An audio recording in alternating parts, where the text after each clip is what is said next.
3 की स्टार्टिंग में हमें ली चेन को दिखाया जाता है जो कि अच्छे से तैयार होकर फैंग से मिलने के लिए एक रेस्टोरेंट में आता है, जहां पर फैंग टाइम वेस्ट न करते हुए ली चेन से डायरेक्टली कह देती है कंपनी के लोग ली चेन को बहुत पसंद करते हैं और ली चेन भी बचपन की तरह नहीं रहा, वो काफी ज्यादा बदल चुका है। लेकिन इन सब के बावजूद भी फैंग ली चेन के साथ कोई भी रिलेशनशिप नहीं रखना चाहती। अब बेचारी ली चेन को समझ में नहीं आता है कि वो क्या करे, इसीलिए वो फैंग को डायरेक्टली ये कह देता है वो भी एक बीएल फैन है। अब फैंग को तो ऑलरेडी इस बात पर भरोसा नहीं था, इसीलिए वो ली चेन से कह देती है वो बीएल फैन नहीं है और साथ ही वो ली चेन से बीएल रिलेटेड काफी सारे क्वेश्चंस पूछने लगती है, जैसे लेटेस्ट बीएल ड्रामा कौन सा चल रहा है और भी बहुत कुछ।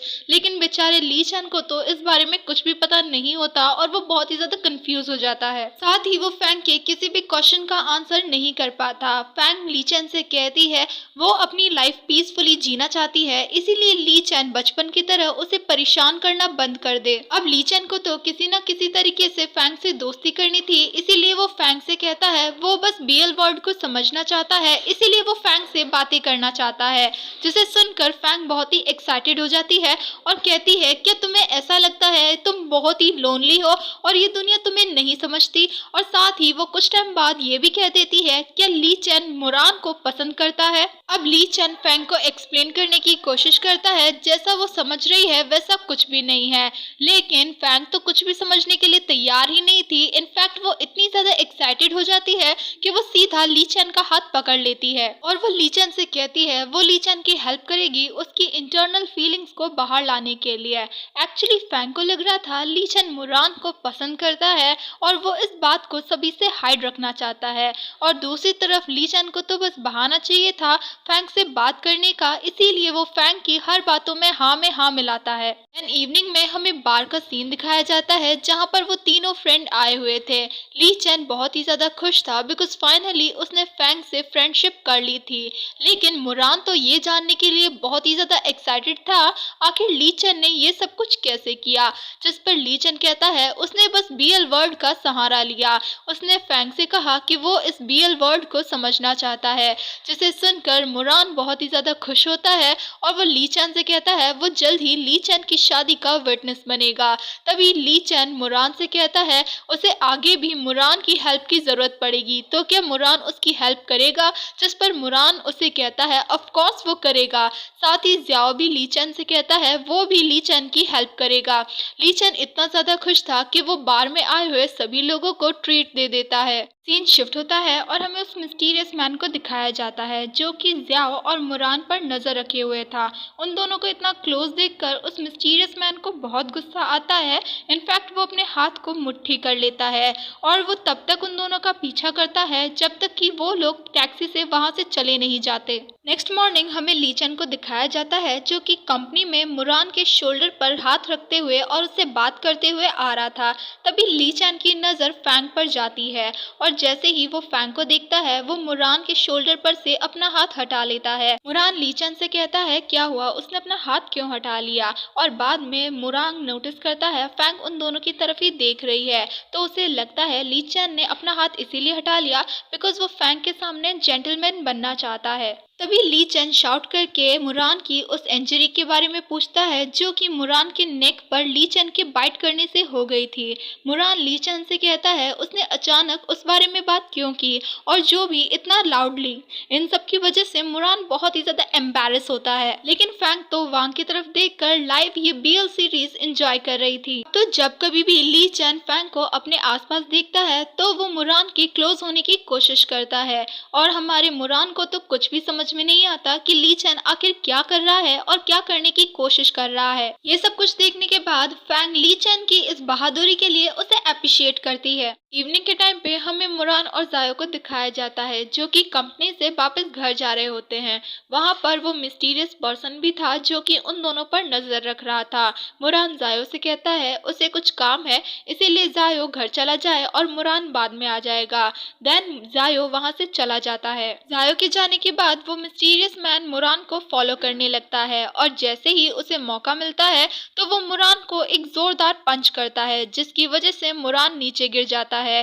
तभी वहाँ पर ली चैन आ जाता है और वो उस मिस्टीरियस पर्सन को एक जोरदार पंच करता है, जिसकी वजह से वो मिस्टीरियस पर्सन नीचे गिर जाता है। देन ली चैन मुरान के पास जाता है और उसे संभालने लगता है और इसी मौके का फायदा उठाकर वो मिस्टीरियस पर्सन वहाँ से भाग जाता है।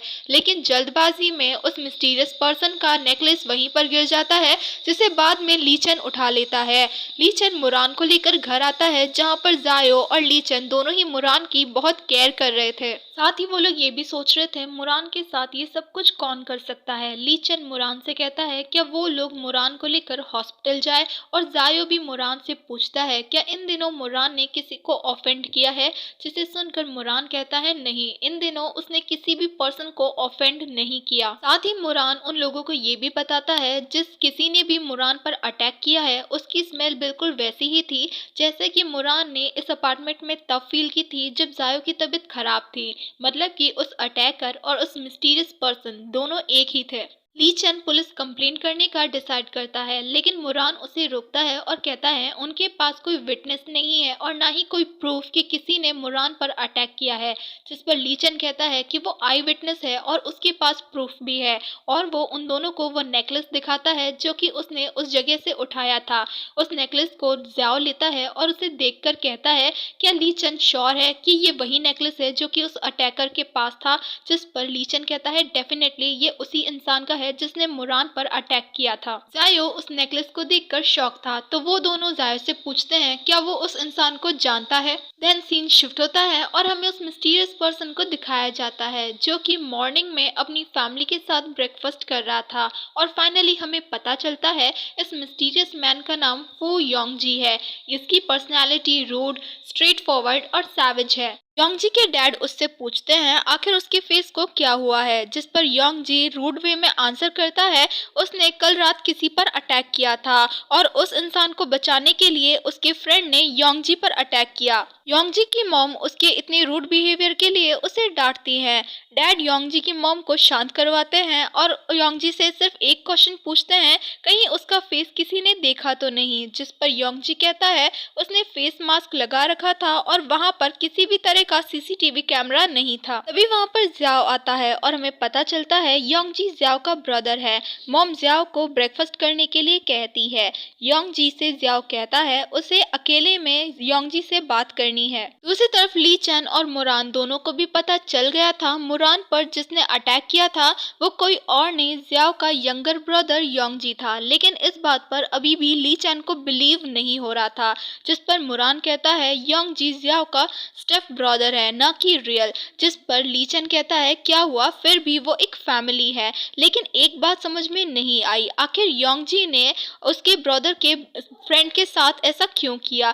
जिस पर मुरान कहता है स्पेशली उसने मुरान के साथ ऐसा क्यों किया, उसने ली चैन के साथ ऐसा क्यों नहीं किया। जिस पर ली चैन मुरान से कहता है बिकॉज मुरान ली चैन की तरह नहीं है, मुरान बहुत ही सॉफ्ट और डेलिकेट है। साथ ही ली चैन मुरान को एडवाइस करता है कि उसे कुछ सप्लीमेंट लेने चाहिए और ली चैन मुरान को कुछ टैबलेट्स भी देता है। ली चैन उन मेडिसिन के बारे में बताते हुए मुरान से कहता है इन मेडिसिन से उसकी फिजिकल स्ट्रेंथ और एनर्जी बढ़ जाएगी, साथ ही उसकी स्किन भी बहुत अच्छी हो जाएगी। जिसे सुनकर मुरान कहता है उसकी स्किन ऑलरेडी बहुत अच्छी है, लेकिन वो जब मेडिसिन लेने लगता है ली चैन मुरान से वो मेडिसिन ले लेता है और वहाँ से चला जाता है। ली चैन को बस मौका चाहिए था मुरान को परेशान करने का। कुछ टाइम के बाद ली चैन के फोन पर एक मैसेज आता है, जिसे देखने के बाद ली चैन के फेशियल एक्सप्रेशन कुछ अलग ही लेवल में चेंज होने लगते हैं, जिसे देखकर मुरान ली चैन से कहता है वो अपना फेस इस तरीके से क्यों बना रहा है। ली चैन मुरान को बताता है उसके पास मैसेज आया है किसी के साथ लंच पर जाने के लिए।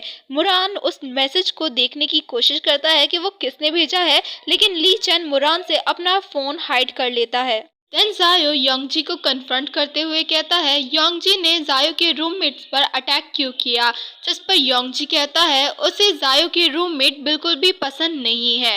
जायो योंगजी से कहता है अगर उसे कोई पसंद नहीं है तो क्या इसका मतलब ये है कि वो उन पर अटैक करेगा। साथ ही जायो योंगजी से ये भी कहता है कि उसे मुरान से माफी मांगनी होगी, जिसके लिए योंगजी भी तैयार हो जाता है। अब हमें यहाँ पे योंगजी का एक और साइड दिखता है जहाँ पर वो घर वालों के लिए और दूसरों दूसरों के लिए जितना रूड और एरोगेंट है, वहीं पर वो जायो के लिए बहुत ही सॉफ्ट और केयरिंग है और वो एक डबल पर्सनालिटी का पर्सन है। देन सीन शिफ्ट होता है और हमें एक रेस्टोरेंट को दिखाया जाता है जहाँ पर मुरान, ली चेन और फैंग तीनों ही लंच के लिए आए हुए थे।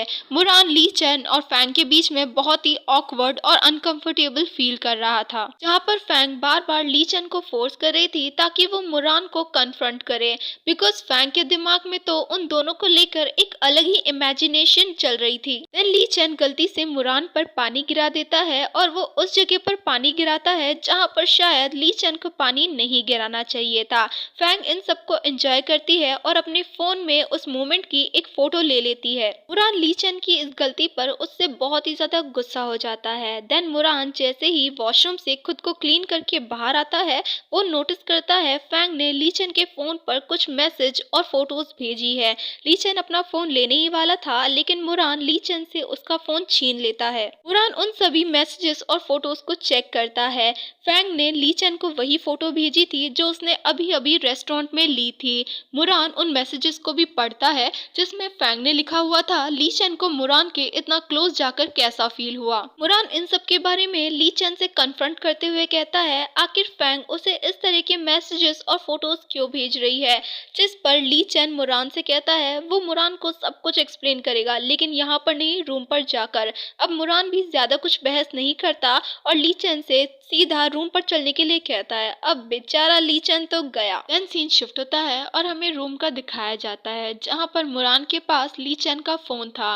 मुरान ली चेन के सारे मैसेजेस और फोटोज को चेक करता है। उन फोटोज को देखकर ऐसा लग रहा था जैसे ली चेन मुरान को थोड़े वियर्ड वे में टच कर रहा था, जिसका एक्सप्लेनेशन मुरान ली चेन से मांगता है। अब ली चेन भी कह देता है ये सारी फोटोज फेक है, इन्हें देखकर ऐसा लग रहा है जैसे मैं तुम्हें थोड़ा वियर्ड वे में टच कर रहा हूँ, लेकिन ऐसा कुछ भी नहीं है। मुरान को उन सभी फोटोज में एक फोटो उसकी आंखों की मिलती है, जिस पर वो ली चेन से पूछता है उसने आंखों की फोटो क्यों भेजी, जिस पर ली चेन जवाब देता है फैंग ने एक बार ली चेन से कहा था उसे मुरान का कौन सा बॉडी पार्ट सबसे ज्यादा सेक्सी लगता है, जिस पर ली चेन ने रैंडमली एक फोटो फैंग को भेज दी और बाद में वो मुरान की आंखों की तारीफ भी करता है कि मुरान की आंखें बहुत ही चार्मिंग है। अब मुरान तो ये सब कुछ जानने के बाद गुस्से में पागल हो रहा था। ली चेन मुरान को एक्सप्लेन करता है और बताता है फैंग को ये मिसअंडरस्टैंडिंग है कि ली चेन का क्रश मुरान पर है और उसने भी फैंग की इस मिसअंडरस्टैंडिंग को बढ़ावा दिया है,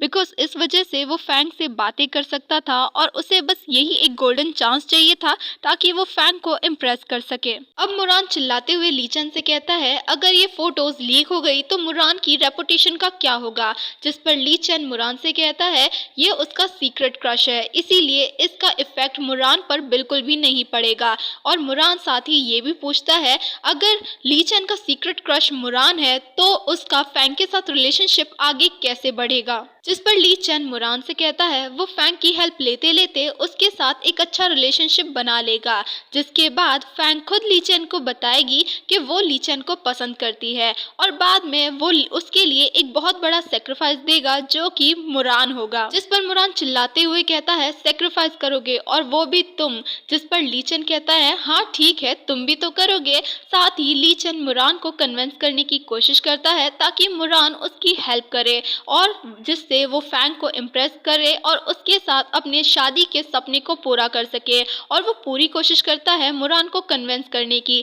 आखिरकार बेचारे मुरान को भी इसके लिए तैयार होना पड़ता है, जिसकी वजह से ली चेन बहुत ही एक्साइटेड होकर खड़ा होता है और वो मुरान से कहता है चलो आगे के प्लान को एग्जीक्यूट करें। और इसी के साथ हिस्ट्री 4 क्लोज टू यू का पार्ट 3 खत्म होता है।